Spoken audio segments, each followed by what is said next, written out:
في البداية نهنى أنفسنا ونهنى شقانا في مصر بحلول شهر رمضان المبارك، عاده الله علينا بالخير واليمن والبركات. يلا رسالتنا للاعيبتنا في مصر، للاعيبتنا اللي إن شاء الله حيخوضوا المباراة الفاصلة أو المباراة الحاسمة في المجموعة إن شاء الله بين الأهلي وبين الهلال. إن شاء الله تكون مباراة شيقة وجميلة ترضي الطرفين من حيث الأداء، من حيث التنظيم، من حيث اللعب، لكن النتيجة إن شاء الله ترضي الهلال، تكون إن شاء الله نتيجة إيجابية لصالح الهلال ونتأهل من المجموعة دي بإذن الله تعالى. ونقول هارد لك للأهلي.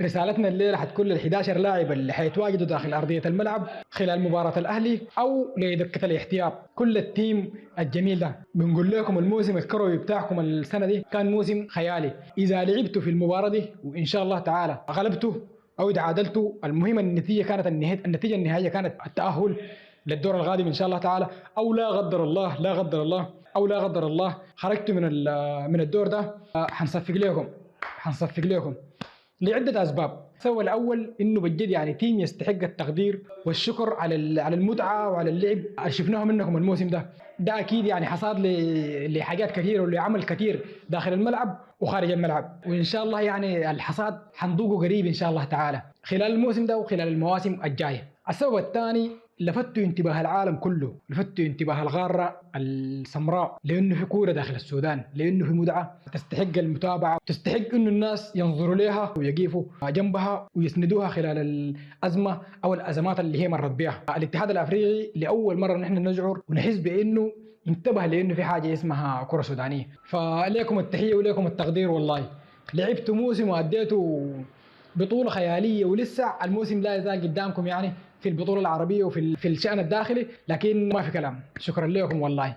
دي جزئية. الجزئية الثانية عايز أقول لكم مني أنا، يمكن من غالبية جماهير الهلال، ألعبوا، استمتعوا، أدخلوا المباراة دي بدون ضغوطات. زي ما قلنا إذا فزتوا إذا أهلتوا أو إذا لا قدر الله خرجتوا انهزمتوا او خرجتوا من البطوله دي، زي ما قلنا بنصفق لكم. فانتوا ادخلوا المباراه دي للاستمتاع، متعوا نفسكم اول حاجه، العبوا كورتكم اللي شفناها منكم الموسم ده، خدوا الكوره دي تيكي تاكا زي ما شفناها بتلعبوا مع الفرق الثانيه، والعبوا كورتكم، وان شاء الله تعالى الفوز حيكون حليفكم باذن الله تعالى. اكيد غالبيه الاعلام المصري اللي هسه بيتحدث عن المباراه دي سبب ضغط كبير جدا على الاهلي، دي ما دايره اي اثنين ثلاثه. يعني هسه لو كانت المباراه دي داخل السودان والاعلام السوداني يتكلم بنفس الطريقه وبنفس الصوره دي، اكيد كان الضغط النفسي والعصبي والذهني كله حيكون متراكم عليكم انتم، انه لازم يا اخي نحن نفوز، زي ما حصل في مباراه صن داونز الاخيره وكانت نتيجه التعادل يعني هارد لنا في المباراه اللي فاتت، وان شاء الله الفوز حليفنا في المباراه الجايه. فالعبوا كورتكم انتم،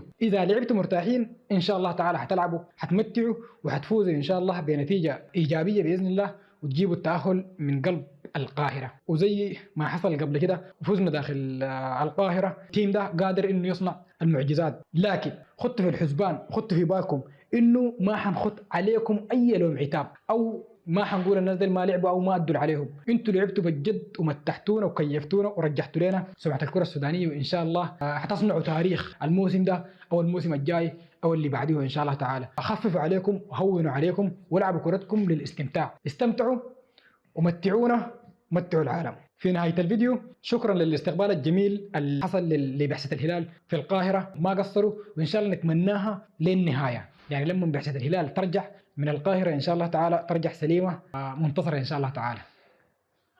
سلام.